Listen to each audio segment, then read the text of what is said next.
téléspectateurs yu ITV ak auditeurs yu iRadio 90.3 di leen nuyu di leen ziar di leen dalal jàmm seen émission l'invité de la rédaction ci micro bi El Hadj Malick Cissé tey jii ñu am mbégte dalal Atoumane Sy nekk directeur général bu ANASER ANASER nag moom mooy agence nationale de la sécurité routière prétexte invitation bi nag mooy jamono ji ñu ngi tamit ci veillu gàmmu de Tivaouane te ku wax gàmmu wax Tivaouane wax Kaolack wax Thiénaba wax Ndiassane wax tamit Touba ak tamit yeneen gox-goxaat ndax wàllum sensibilisation da si am solo baax na ANASER mu ngi si joué rôle bu am solo ci wàllum sensibilisation ngir tamit accident yi mën a wàññeeku baax moo tax ñu fi dalal Atoumane Sy nekk directeur général bu ANASER monsieur le directeur général maa lay dalal jàmm ci plateau l'invité de la rédaction fii si ITV ak iRadio.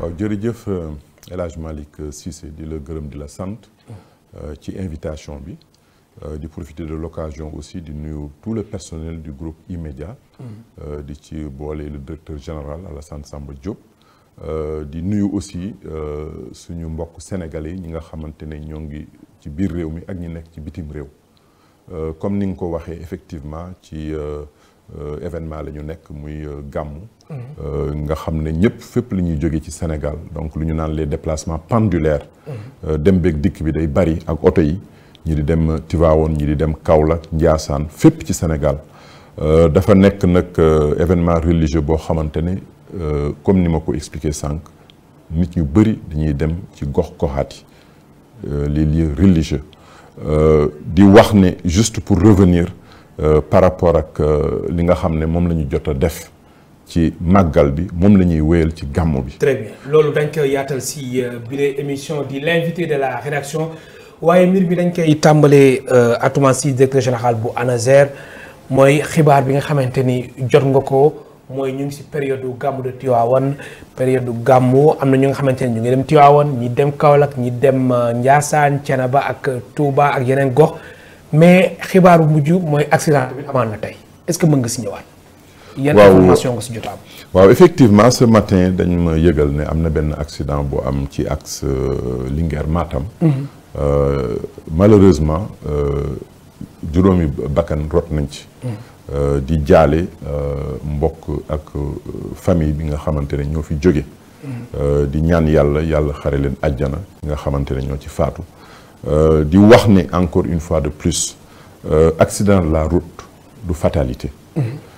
Accident pour ñëw rek ci un tout petit peu contexte mondial. Accident de la route de la circulation dafa nekk un fléau mondial.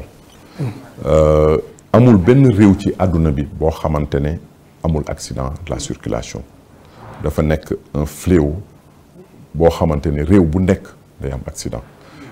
D'ailleurs pour jox la quelques statistiques mondiales. Oui, c'est important. di wax ne organisation mondiale de la santé lëkkaloo koog les Nations Unies mbootaayu xeet yi nee nañu chaque année liy faatu ci nit ci àdduna bi dafa bari. dañ ko xayma ci 1,3 million personnes. xam nga loolu dafa bari. dafa bari.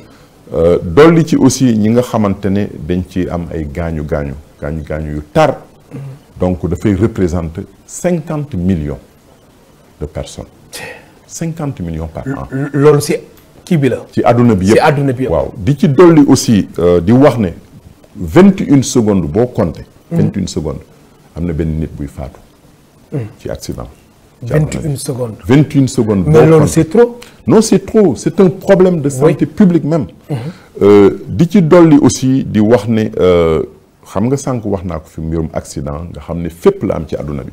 mais am na réew yoo xamante ne ñoom def nañu ay avancées significatives donc dañuy citer souvent les pays scandinaves yi muy lu ñu naan Norvège Suède ak Danemark. Oui. foofu nga xam ne sax accident yi ñi ciy faatu dafa néew ay 8-9 décès la ñuy am par an foofu sax am na accident. bu ñu ñëwee nag ci cadre Afrique. waaw mais nga baal avant Afrique. waaw mais ñoom nan nañ def. ba seen accident di néew par rapport ak suñu dëkk yi yeneen dëkk yi rawatina tamit Sénégal. non en fait xam nga. mooy li ma la discipline doon la wax wala sànq changement de comportement. accident du fatalité. donc question d'organisation la. et question aussi respecter lu ñu naan les prescriptions du code de la route. dafa am solo. code de la route dafa nekk genre livre boo xam ne c'est universel. Le code est universel. Oui. Mais am na ay réalités locales. ñun fii par exemple au Sénégal il y a ce qu'on appelle la divagation des animaux. maanaam mala yi. mais code bi boo ko respecter la signalisation routière. également nga respecter les limites de vitesse. xam nga vitesse yi par exemple ci autoroute. dañ naan maximum c'est 110 fii Sénégal.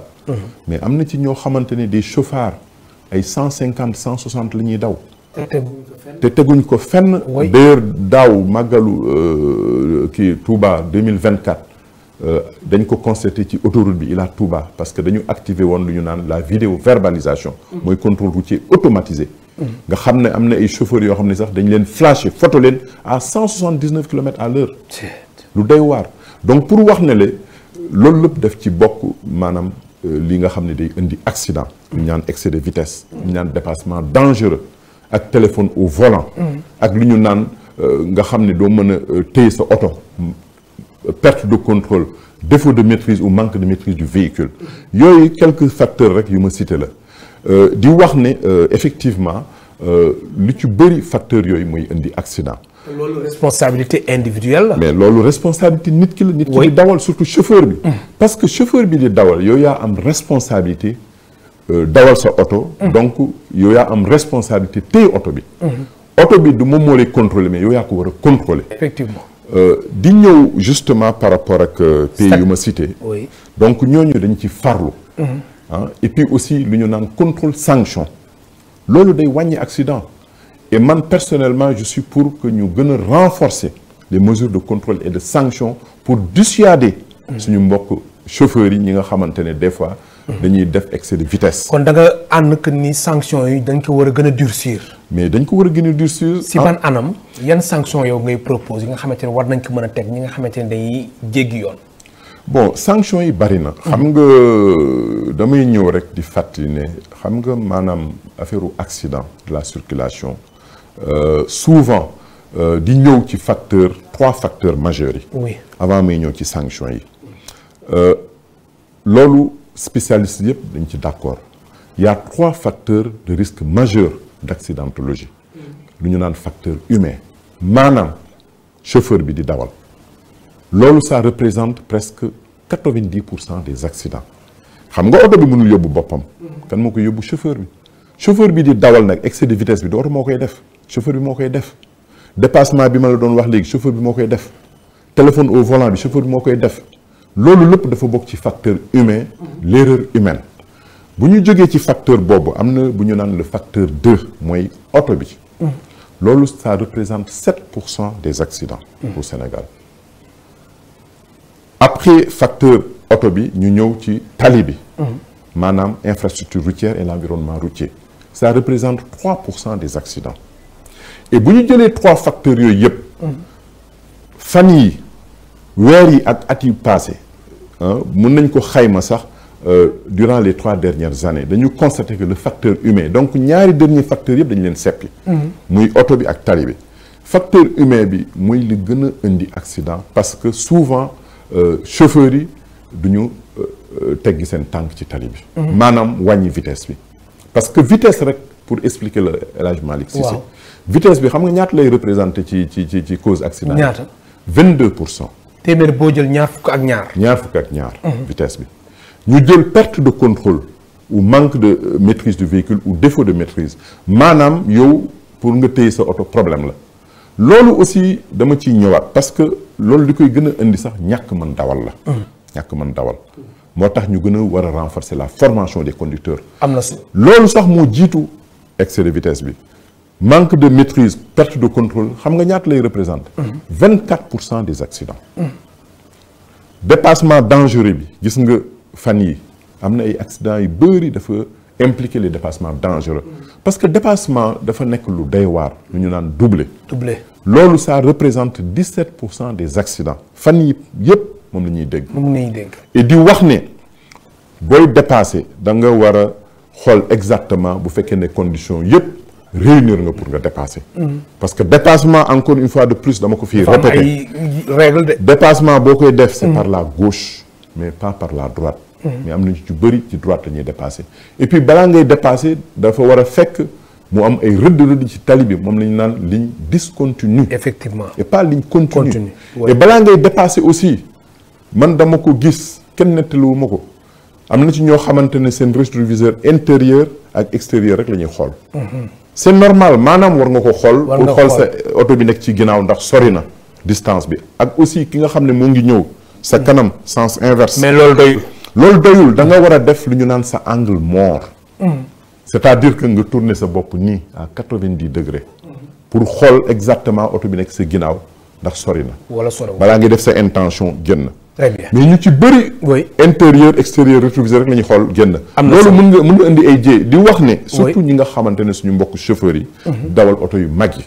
muy ay autobus ay camions nañuy xool bu baax seen angle mort parce que da leen di aar. am na solo ma fàttali suñu gan tey si émission l'invité de la rédaction fii si ITV ak iRadio 90.3 si Dakar di Atoumane Sy nekk directeur général bu ANASER di agence nationale de la sécurité routière ñu fas yéene waxtaanee lépp lu jëm ci wàllum sensibilisation ci accident yi ak contexte bi nekk nii di gàmmu de Tivaouane nga xamante ni jamono ji ñu bëre ñu ngi nekk foofule ak Kaolack Thiénaba Ndiassane Touba ak tamit yeneen gox-goxaat alors laataa may ñëw si dispositif bi ngeen teg si gàmmu gi sax yaa ngi woon si statistique yi après nga ni après ñu laal wàllum sanction yi ci wàllum durcissement lan ngay proposer en tant que directeur général bu ANASER.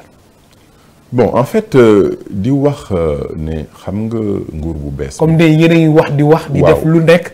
gars yi taxaw fu ñu taxaw ci loolu la ñu nekk d'ailleurs gis nga bi nga xamante ne le président de la République son excellence Bassirou Diomaye Diakhar Faye jëlee nguur bi. dañu teg ay kuréel yu am solo parce que daaw du 21 au 25 octobre 2024. dañu mettre en place teg benn waxtaan bu mag. tuddee ko les assises des transports publics. tout à fait maanaam les états généraux des transports publics. mu amoon ay recommandations yu fa génn. yu am solo dinaa ci ñëw ci recommandations yi. di wax ni c'est la première fois dans l'histoire politique du Sénégal.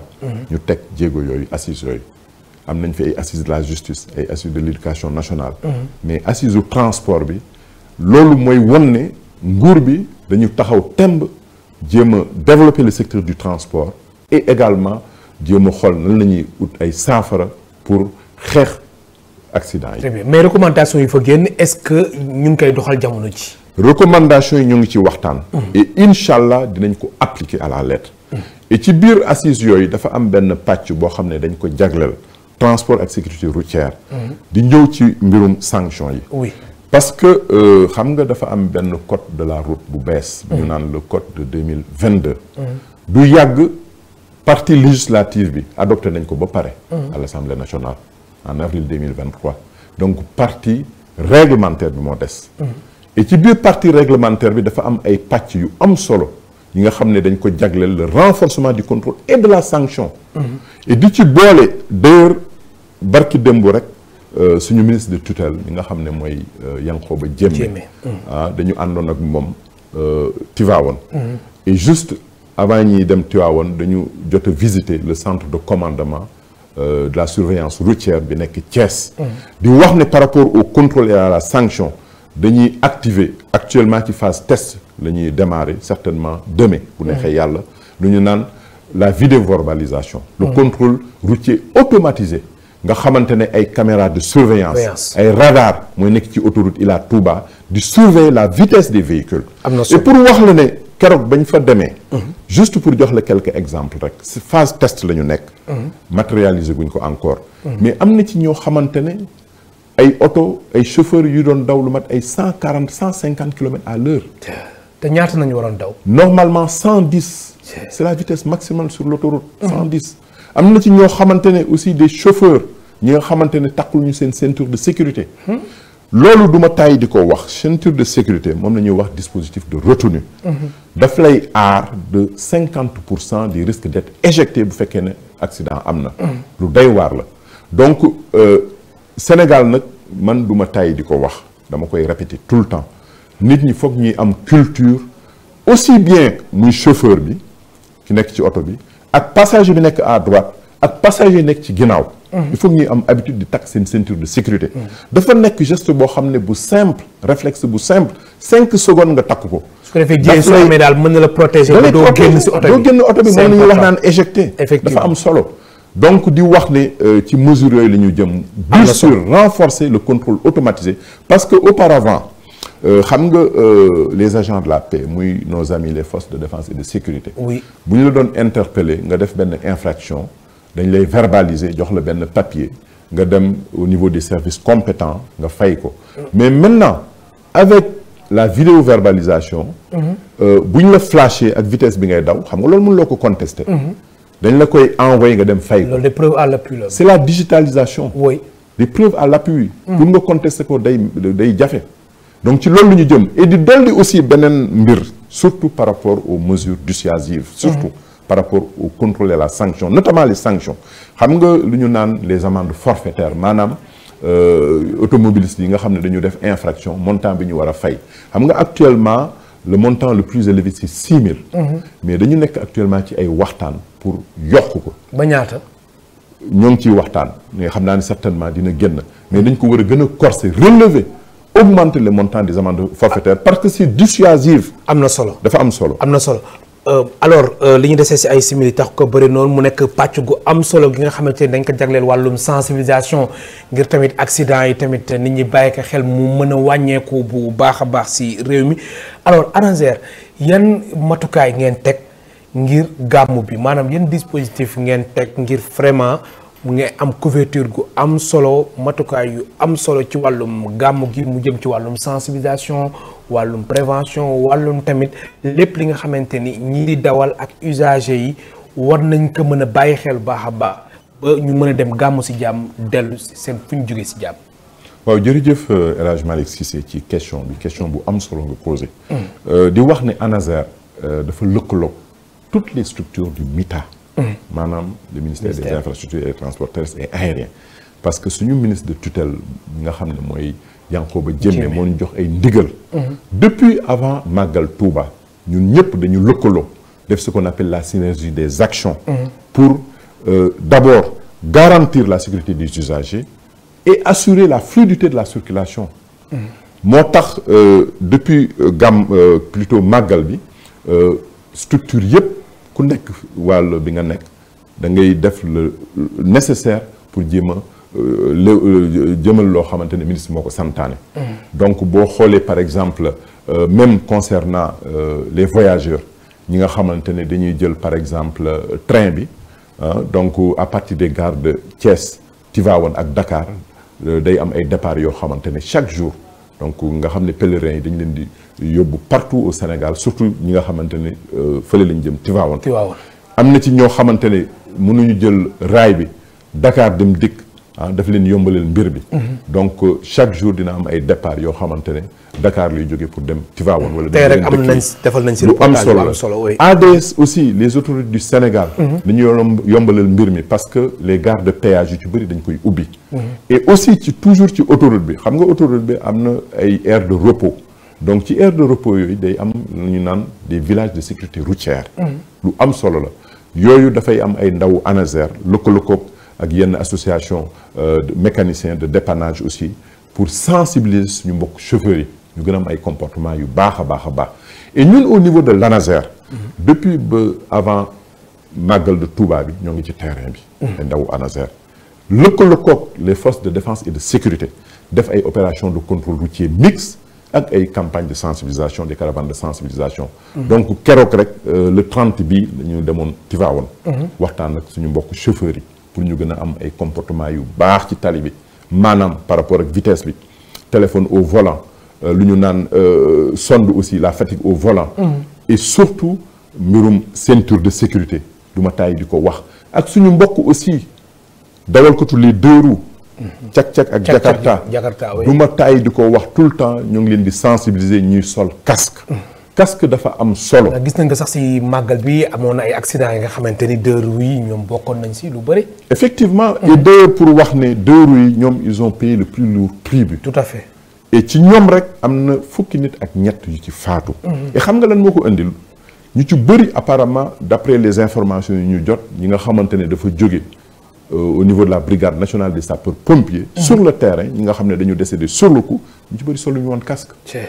casque protecteur daf lay aar de 70% des risques de traumatisme crânien ou cérébraux parce que nit ki bu ko solul muy conducteur bi muy passager bi dañu am obligation di ko sol boo ko solul bu jee amee le contact ak bopp bi ak tali bi c'est fatal pour nga mucc ci problème bu mag la mais loolu tamit lan moo si responsabilité ñi nga xamante ni dañuy nekk si tali bi di contrôler oto yi ak tamit borom deux roues yi est-ce que wàllum contrôle yi tamit waruñ ko gën a mën a dëgëral su ko defee li ni mel suñ ko gisee rek ñu jël si ay matukaay yu am solo naam sax fekkee ñoom ñu ngi koy def.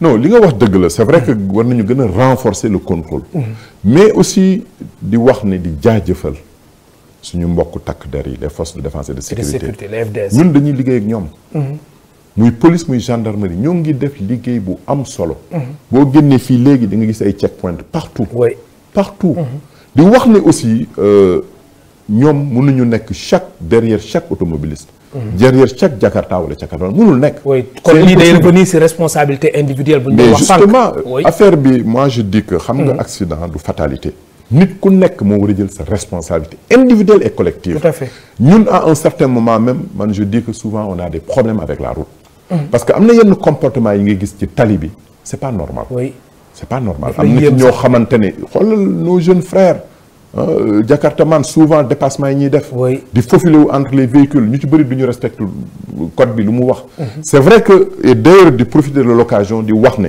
le gouvernement du Sénégal def na ay efforts yu mag jagleel ko les deux roues gis nga mois de février bi passé ba léegi affaire baa ngi wéy c'est-à-dire la campagne nationale d'immatriculation des deux roues et bu actuellement may wax ak yow lu ñu jot a immatriculé ci le deux roues ëpp na 150 000 loolu jamono bi ëpp na ko et c'est par rapport à la note circulaire bi nga xamante ne le premier ministre Ousmane Sonko moo ko génne woon la note c'est 00015 du 13 décembre 2024 nga xamante ne dañ ci wax ay pàcc yu am solo par rapport ak renforcement contrôle routier bi ak sanctions yi ak les deux roues et pour vous dire que à l'époque avant ñuy jël nguur bi lu ñu jot a immatriculé ci deux roues sax matul sax 10 000 actuellement dañ leen jox plaque jox leen carte grise et di wax ne du yàgg incha allah dinañ leen former jox leen permis de conduire. am na solo parce que balaa ngay dugg ci tali bi da nga war a maîtriser code bi maîtriser la signalisation. am na solo alors sur le terrain yéen ANASER ak gàmmu gi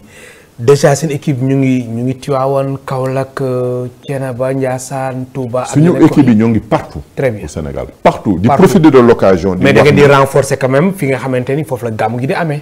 fépp la ñuy renforcer parce que fan yi passé bu ma la waxee Tivaouane jot nañ fa dem Kaolack jot nañ fa dem Thiès Kaffrine mun naa wax ne c'est toutes les régions du Sénégal parce que dama mettre en place ba ma ñëwee à la tête de l'ANASER ma créé lu ñu naan les pôles dédiés à la sécurité routière arrimé ko avec les pôles territoriaux bi nga xamante ne c'est par rapport ak le référentiel la vision 2050. mooy 8 pôles yi. waaw 8 pôles yi. donc di wax ne xam nga ANASER du agence régionale c'est une agence nationale. tout à fait agence nationale de sécurité routière. donc ñun ci wàllum kaaraange yoon dañu war a nekk gox-goxaat yépp ci Sénégal. fépp la ñu war a nekk. donc moo tax j'ai mis en place les 8 pôles bi nga xamante ne dañuy am ce qu'on appelle la sécurité routière de proximité. Dakar am na pôle. ça regroupe les 5 départements. muy Dakar.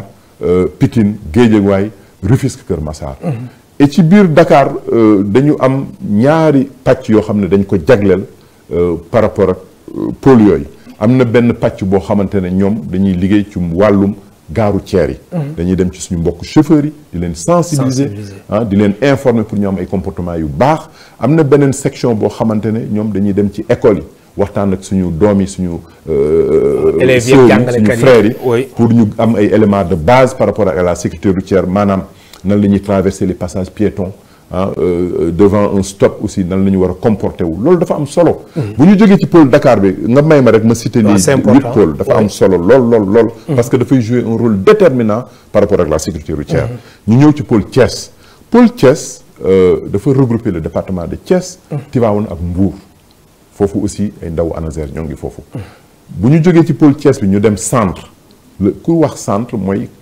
région de Kaolack Fatick ak Kaffrine ba pôle bu am solo la aussi après ñu ñëw ci pôle Diourbel Louga ku wax Diourbel sa xel bi yëpp ci màggal la jëm màggal Touba. te boo aussi amoo ngeen taxawaay bu am solo. taxawaay bu ama solo lañ fa def foofu jot nañ fa organiser ay caravanes de sensibilisation ak ay contrôle mixte inopiné bi nga xamante ne waajaluñ ko ak police ak gendarmerie et def na ay FM et dina wax ni par rapport ak ces contrôles là. pour wax la ne malheureusement suñu concitoyens yi ñu ci bëri duñu respecter les prescriptions du code gis nga ci contrôle yooyu ñu def ak police ak gendarmerie. am na ñeent infraction yoo xam ne mooy ñëw tout le temps. am na ci ñoo xamante ne pour vous dire que dañuy dawal yoruñu seen permis amuñu sax permis wala ñu fàtte seen permis seen kër am na ci ñoo xamante ne dañuy dawal seen oto amuñu preuve d'assurance défaut d'assurance am na ci ñoo xamante ne amuñu visite technique wala carte grise sax wala carte grise am na ñoo xam ne duñu takk seen ceinture donc juste une petite parenthèse par rapport ak infraction yeeg yooyu bu ñu ñëwee jógee ci pôle Diourbel Louga bi ñu dem ci pôle sud nga xam ne région de Ziguinchor Sédhiou Kolda après il y a le pôle Tamba pôle sud-est moom mooy Tamba ak Kédougou et le pôle nord-est Bakel et Bakel Matam et il y a le pôle nord bi nga xamante ne moo représente la région de Saint-Louis tout à fait ay côté Dagana Richard Toll donc en fait dañu may toute l'étendue du territoire national dafa am solo pour que nga xamante ne les agents de l'ANASER dañuy mën a saafanteeg suñu mbokk chauffeurs yi. am na solo di waxtaan ak ñoom pour ñu am ay comportement yu baax. très bien alors su weesoo pôle yi nga fi wax nii bañ la nommé ci boppu direction générale bu ANASER yan yeneen réalisation nga jotagum def Atoumane Sy. bon xam nga projet ANASER bari na. dama lay jox quelques projets rek yoo xam ne c'est des projets phares. y a ce qu'on appelle la politique et la stratégie nationale de sécurité routière. loolu validé nañu rapport provisoire bi rapport définitif bi rek a des loolu moo ñu jox ay orientation li nga xam ne moom la ñu war a def sur une période par exemple de 5 ans un plan quinquennal dafa am solo bu ñu jógee ci plan stratégie boobu ñu ñëw ci lu ñu naan le bulletin d'analyse des accidents corporels mooy BAC maanaam xam nga affaire kaaraange yoon dafa nekk secteur boo xam ne dafa complexe sécurité routière et balaa ngay jël ay décisions pour xool exactement nan nga war a def pour wàññi accident yi foog nga am ay données maanaam ñi nga xamante ne par exemple bu accident amee nga compter le nombre de décès nga xam ne dañ ci faatu nga xam ne dañ ci gaañu oto yi nga xam ne dañ ci impliqué wu ci accident yi loolu dafa am solo moom la ñu naan le bulletin d'analyse des accidents corporels donc bulletin boobu yàgg na mais ñun dañu ñëw yeesalaat ko def une refonte et xam nga auparavant données yi fu nekk lay jóge les données des accidents am na données yoo xam ne gendarmerie lay jóge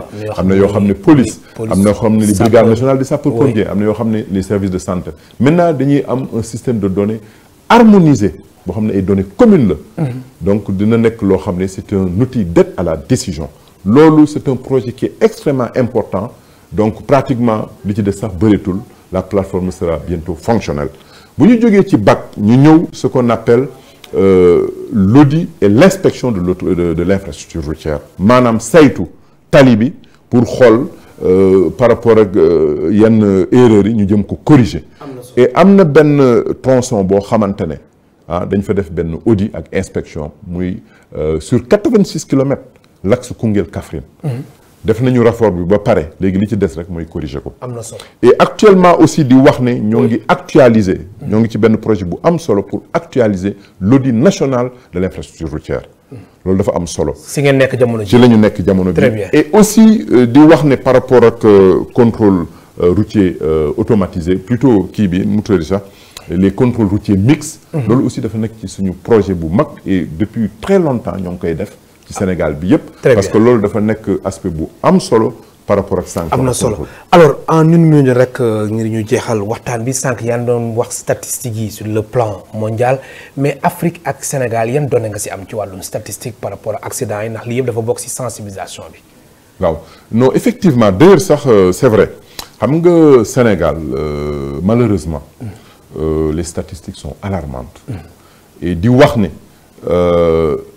données yi ñu am c'est des données qui sont récentes qui nous proviennent de la gendarmerie nee nañu chaque année xam nga ñaata nit ñooy faatu ci Sénégal ci accident de la circulation c'est important de le préciser 745 décès. 745. donc c'est presque 2 décès par jour. loolu day waar la. 2 décès par jour dolli ci ñi nga xamante ne dañ ciy gaañu 8500 par an. Et aussi sur le plan économique dafa am solo di ko fàttali. État du Sénégal. oui da ciy perte 163 milliards de francs CFA. li nga xamante ne bu ñu ko xaymaa ça représente 4 à 5% du PIB. Et loolu ci maanaam ci ndàmpaay maanaam l'indemnisation des victimes des accidents. parce que ñi nga xamante ne dañu am accident am ay blessures ay séquelles. wala ñun war évacuer. ñu war a évacuer et loolu fonds de garantie automobile moo koy joxe mais c'est l'État du Sénégal. oui et dolli ci aussi di wax ne xam nga accident dafa doy waar. surtout ñi nga xamante ne dañ ci am ay gaañu-gaañu yu métti ci biir kër yi biir famille yi au sein des ménages dafa nekk un problème social un problème psychologique loraange bu mag a mag a mag lay indi ci biir kër yi donc ce sont des statistiques qui sont alarmantes mais ñoo ngi ci actuellement di wax ne gouvernement du Sénégal dafa taxaw temb à travers l'ANASER et toutes les autres structures du MITA aussi boole ci la direction générale des transports routiers bi nga xamante ne moom moo yore permis yi la délivrance du permis de conduire du ma tàyyi di ko wax dafa am solo surtout ñu gën a renforcer la formation des conducteurs. am na solo parce que permis boo ko amee maanaam ni nga ko war a amee dans les conditions optimales du ma wax ne doo def accident du am de mais plus nga ñu former la ngay gën a am ay facultés ay habilités. di respecter code di de la respecter route le code de la route. très bien man lay gërëm baax di la sant Atoumane Sy directeur général bu ANASER.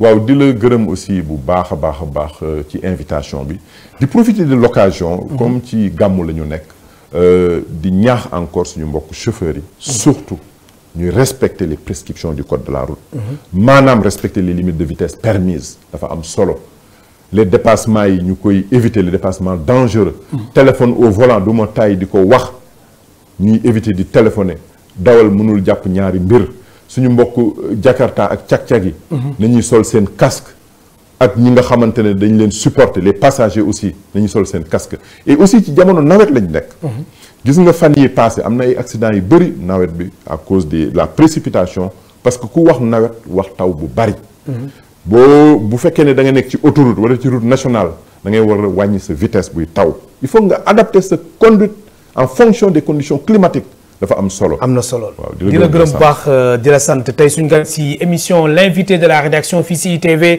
ak iRadio 90.3 si Dakar nekkoon Atoumane Sy directeur général bu ANASER agence nationale de la sécurité routière mbokk téléspectateurs yi amul seen fay di leen gërëm bu baax di leen sant ci micro bi El Hadj Malick Cissé ci réalisation bi Charles Koulbi ak Dami jaa ngeen jëf ba beneen yoon.